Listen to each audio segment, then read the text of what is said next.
네, 안녕하세요. 오늘 아침에 미국 케이프 카나버럴 기지에서 우리의 세계 최강급의 감시 정찰 영상 레이더가 하늘로 떠올랐죠. 근데 이게 이제 이 기지가 조금 이따 다시 확인하겠지만, 미 우주군 기지입니다. 이게 케이프 카나버럴 기지라는 게 미 우주군 기지여서 이때까지 굉장히 중요한 거 우주 왕복선이가 다 이 기지에서 다 운영됐었죠. 그래서 우리가 미 우주군을 일종의 용역 택배 회사처럼 쓰고 있는 나라예요. 그래서 오늘 그것이 가진 의미도 조금 짚어보도록 하겠습니다. 우리가 이제 4월 8일 날 오전에 한국 시간 4월 8일 오전에 플로리다 케이프 카나버럴에서 이제 425 프로젝트의 제2호 위성 425는 뭐 잘 아시겠지만 그러니까 합성 개구 레이더, 다른 말로 영상 레이더. 그 4에서 숫자 4가 왔고, 그 다음에 전자광학 적외선 EOIR, 2호에서 숫자 25를 해서 425라고 그렇게 말을 붙인 겁니다. 제1호 위성은 EOIR, 전자광학 적외선 촬영을 하는 위성으로서 작년 12월 2일 날 캘리포니아에 있는 반덴버그 우주군 기지에서 올라갔죠. 그때는 딱 그 태극마크 위에 박았죠. 요번에 이제 태극마크를 안 박은 이유는 이렇게 갈라지는 거, 이걸 이제 덮개를, 영어로 덮개를 페어링이라 그럽니다. 어떤 기계 같은 거에 위에 이렇게 덮개 되어 있는 거. 그 페어링을 그때는 우주에다 내다 버렸어요. 그래가지고 페어링을 내다 버리기 때문에 한 번 쓰고 많이 일회용이니까 거기다 기분 좋으라고 태극마크를 딱 박아줬었습니다. 근데 이번에는 이번부터는 페어링이 회수됩니다. 그래서 페어링이 회수되기 때문에 마크를 못 박습니다. 그렇다면 스티커 같은 거 박으면 되지 않냐. 마찰력 때문에 다 녹아버려요. 여기서 잠시 세뇌 탈출 자유구독료 부탁 말씀 올리고 짧게 모시겠습니다. 아시다시피 세뇌 탈출은 광고가 잘 붙지 않습니다. 붙더라도 천천히 붙는 경향이 있습니다.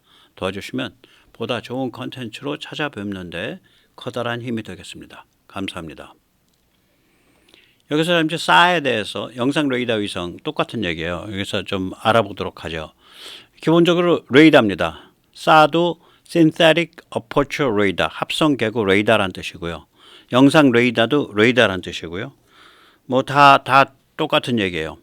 레이더를 쏜 다음에 반사파를 받아가지고 영상으로 읽어내는 기술이에요. 이걸 영상화시키는 기술이에요. 그러니까 눈에 보이지 않는 거죠.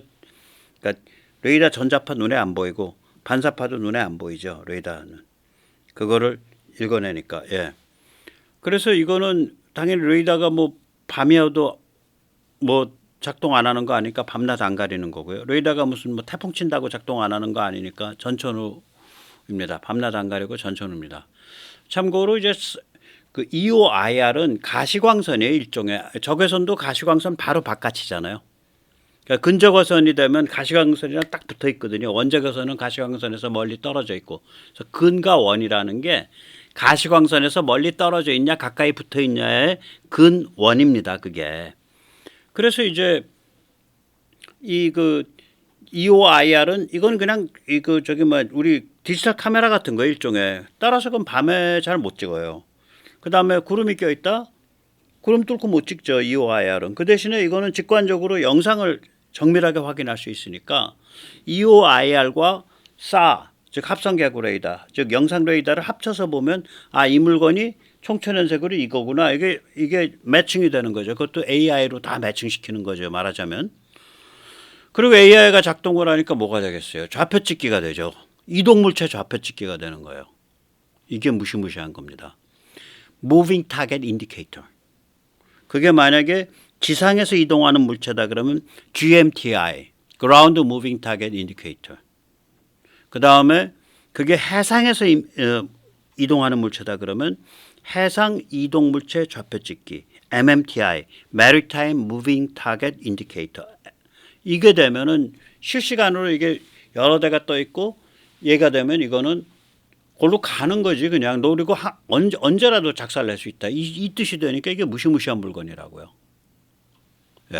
특히 이게 영상 레이더니까 밤낮 안 가리고 좌표 찍을 수 있다는 얘기잖아. 태풍 불어도 좌표 찍고. 구름 끼어도 좌표 찍고. 예. 그래서 이걸 조금 더 이제 설명을 드리면 이건 제 말이 아니라 그게 뭐 연합인가 뭐 YTN인가의 그 국방과학연구소 ADD의 그 팀장이 나와서 하는 걸 제가 들었어요. 예. 그러니까 직접 확인해 보셔도 됩니다. 요번에 올라간 싸 위성의 기술 수준에 대해서 이거 세계 최고급입니다라고 말을 하더라고요. 우리나라가 싸 기술이 세계 최고급에 가 있는 거예요. 이미. 싸 위성 기술이.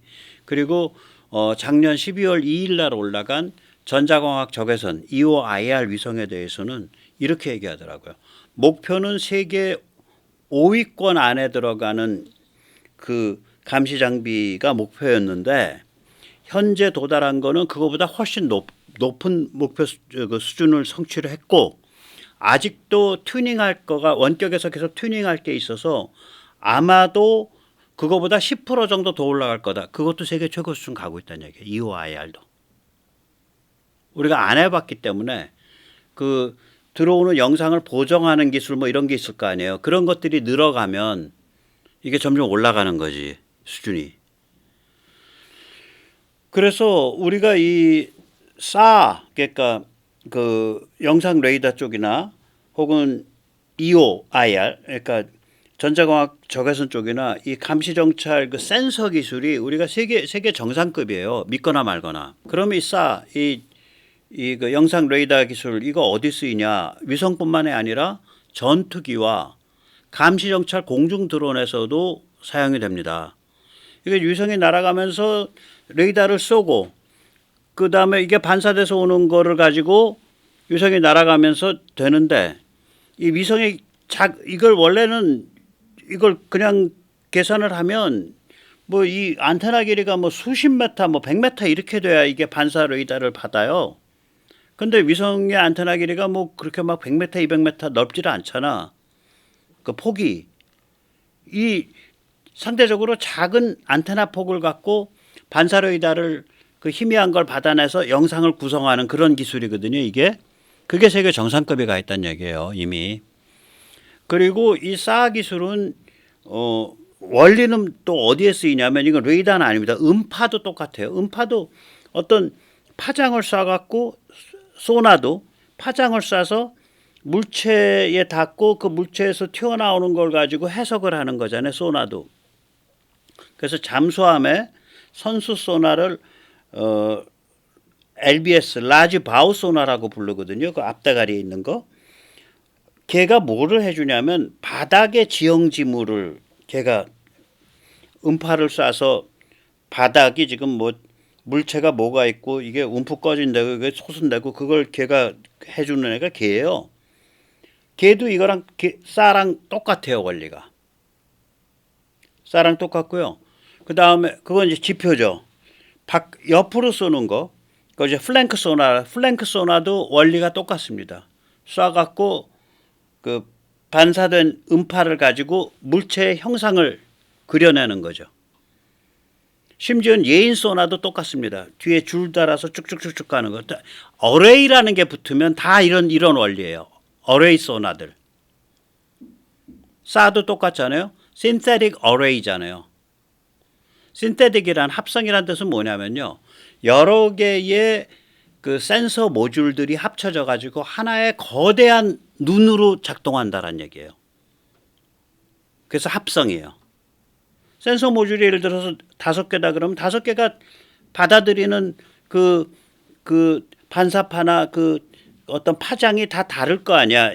이 다른 것들이 하나의 물체다라고 그 물체에 관해서 이 다른 5개의 버전을 합쳐줘서 종합 그림을 그려주는 거죠. 그게 이 어레이 자가 붙으면 그런 뜻이 돼요. 신테릭이 붙고 그러면 합성이라는 게 붙고. 그래서 이런 영역, 센서 영역에서 대한민국이 어떤 젤을 넘었습니다, 지금. 그래서 더 걱정인 거죠. 뭐냐면은, 아니, 종중천하가 돼가고 있을 가능성이 있는데, 혹은 종중이 이렇게 난잡하게 날뛰는 데인데, 이런 군사무기 기술만 이렇게 발전하면, 이거 차라리 발전 안 하는 것만도 못하지 않냐. 몸에 화를 부르는 거 아니냐. 이런 걱정이 요새는 수시로 들어요. 소름이 끼쳐서. 대한민국 지금 이 무기 기술의 그 수준과 이 약진 속도를 보면 그냥 머리털이 쭈뼛 곤두섭니다. 정말로. 예, 국뽕이 차오르는 게 아니라. 예. 제가 조금 전에 이 사나 이런 것들이 감시정찰 드론에서도 쓰인다 그랬는데 지금 한 4년쯤 지나면 240km 바깥에 15cm 물체를 식별할 정도로 싸가 올라가요. 그러면 여기서 제가 이제 그림을 이쁘게 그려봤죠. 이게 이제 중국 배가 이제 떠 있다고 치고 이게 이제 이 무인 정찰기용으로 개발되고 있거든요. 여기 가오리가 무인 정찰기가 있다고 치고 얘가 고도가 10,000m라고 쳐요. 얘가 240km 바깥을 이 배를 식별하고 좌표를 찍는다고요. 그럼 이 중국 배의 레이더 경계선이라는 게 있죠. 지구가 동그라니까 레이더가 끝까지 가는 게 아니라 멀리 떨어져서 레이더는 하늘로 떠요. 그러니까 예를 들어서 한 300km, 299km 떨어진 데서는 고도가 7,000m까지는 중국 배 레이더에 안 걸려. 음영지역이죠. 그 음영지역에 KF-21은 날아다니고 있는 거야. 중국 배에 한 300km 떨어져서. 가오리는 그러면 음영지역에선 KF-21도 중국 배를 레이더로 못 잡아요. 근데 가오리는 잡았잖아. 좌표 찍어줬잖아. 그 좌표 연락 받아가지고 KF-21에서 이제 그 공대함 미사일 날려버리면 이 배는 골로 가는 거죠. 이런 게 이제 뭐냐면은 KF-21과 멈튼데 KF-21과 드론 사이, 감시정찰 드론 사이에 멈튼데 이러한 이게 굉장히 신개념 전술이거든요. 이 전술의 현실화를 추진하고 있는 나라는 지금 지구상에 딱 2개밖에 없습니다. 하나는 미국이고 하나는 대한민국이에요. 대한민국은 너무 무서운 동네에 살고 있어서 이런 무시무시한 기술을 개발 중인 거예요. 그러면 이건 이제 드론으로 쌀을 때렸을 때 얘기고 이 드론으로 이런 쌀 때리겠다고 240km 바깥에 15cm 식별하겠다고 이 기술 지금 개발 중이라니까요. 지금 이 기술이 개발이 가능한 이유가 위성에 이런 이미 오늘 날짜로 세계 최고 수준의 쌀을 싣고 위성이 올라갔단 말이에요. 이 위성이 지금 미국에서 쏴주는 건 무거운 위성들이 1톤 이상, 2톤, 3톤 나가는 거야. 몇 톤인지 군사기밀이어서 안 밝혀져 있어. 그러면 중대형 위성이라고. 그거 이제 내년 말이면은 올해 3호기까지 올라가고 지금 2호기 올라갔고 또 싹 올라가요. 3호기. 내년에 싹 4호기 올라가고 내년에 싹 5호기 올라가요. 내년 말이면 4호가 한 개의 2호IR 작년 12월에 올라간 거 그리고 4개의 싹으로 4호가 내년 말까지 완성이 돼요. 그럼 그걸로 끝이냐? 아닙니다. 그 다음부터는 이제 소형이라 그러면 500km 이하, 초소형이라면 100km까지 소형과 초소형으로 한 50개, 100개, 150개 올린다는 거예요. 계속해서. 걔들은 수명이 짧아요. 그 대신에 찍어낼 수가 있어. 그리고 걔들은 너무 무서워서 미국도 안 올려줄 거예요. 그래서 걔들은 우리 그 고체 연료 로켓, 군사 로켓으로 올린다는 거 아니야. 그러면 수년 후에 이런 게 한 100개쯤 깔렸다고 쳐봐요.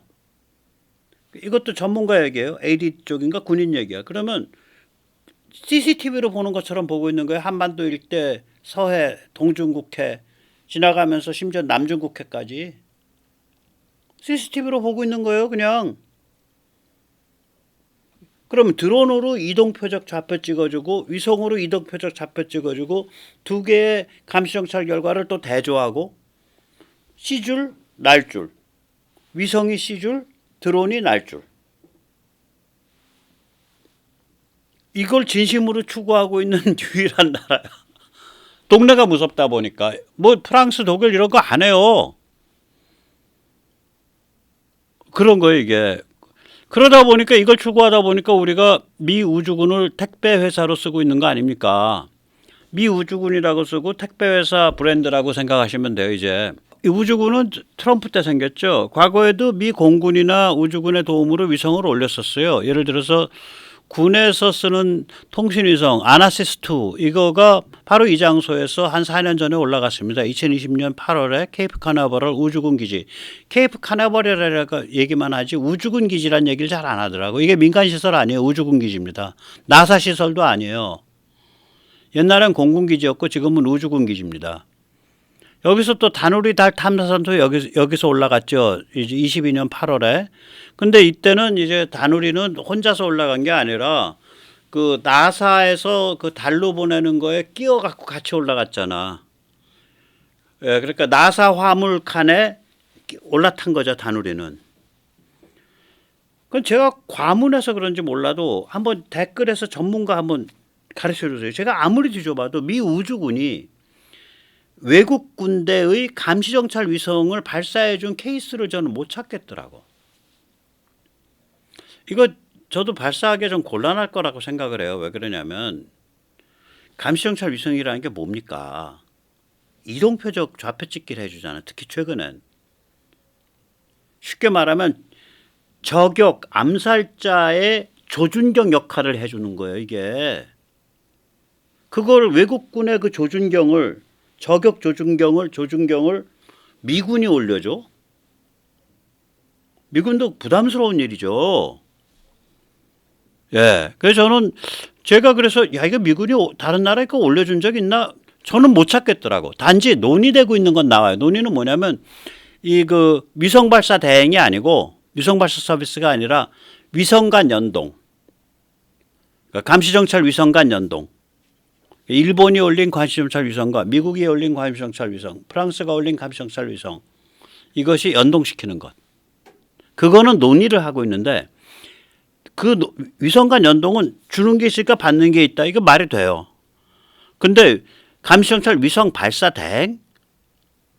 이건 다른 나라에서 본 적이 없어요. 이게 제 말이 맞다면 아마 한국이 유일하게 미 우주군을 택배회사로 사용하고 있는 그런 나라가 될 겁니다. 네. 그래서 우리는 2023년 12월에도 올릴 때 반덴버그 우주군 기지에서 우리의 감시정찰 위성을 미군이 올려줬고 이번에도 케이프 캐나버럴 우주군 기지에서 우리의 감시정찰 위성을 미군이 올려준 거죠. 이게 의미하는 바가 큽니다. 굉장히 큽니다. 오늘 여기까지 모시겠습니다. 감사합니다.